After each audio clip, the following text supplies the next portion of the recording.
Ami, let's listen. Let's give it up for Ami Barrow once again. Thank you so much. Good morning, everybody, and thank you to 314 Action, Protect Our Care for bringing us together. It's a pleasure to be here with my Senate colleagues in the Democratic Doctors Caucus. I'm Congressman Dr. Raul Ruiz, and I'm an emergency medicine physician specialized in international humanitarian disaster aid and public health. We're here today because the health and safety of the American people are being jeopardized by the dangerous leadership of Health and Human Services Secretary Robert F. Kennedy Jr. It is the biggest health threat that we face. He is the biggest health threat that we face in America today. More than 1,000 current and former federal health workers who dedicate their lives to keeping Americans safe have sounded the alarm.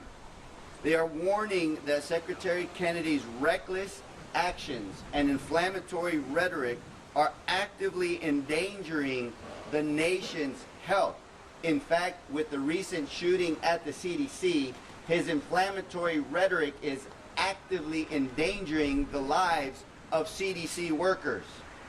The last thing this nation needs is a health secretary who undermines vaccines that have been shown through scientific studies and rigor that are safe and effective, who fires experienced experts and scientists doing the research that will save lives, and installs unqualified political allies based on their fringe, unhinged ideology in positions of critical scientific leadership.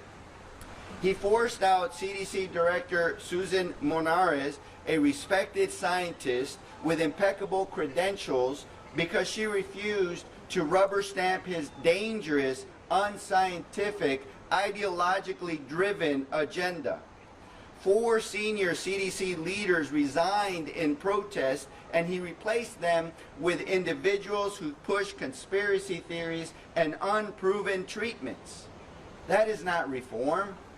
It is the very politicization he falsely accused CDC scientists of perpetrating.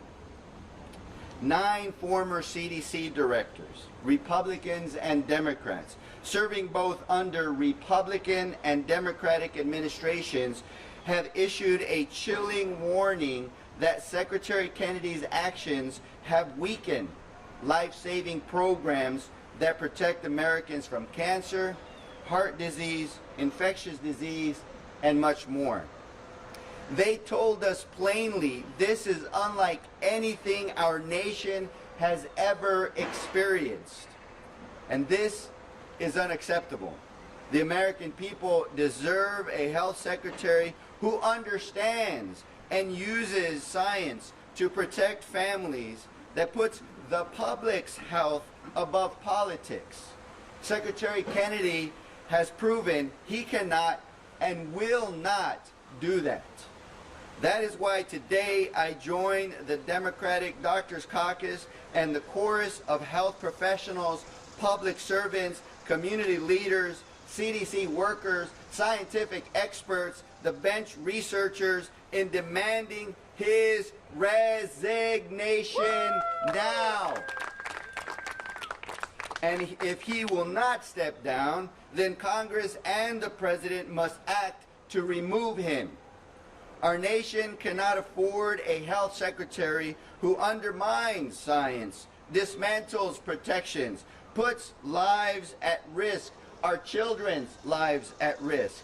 And we must restore integrity and trust to the Department of Health and Human Services, because the public's health is not a partisan issue. It is a matter of life and death.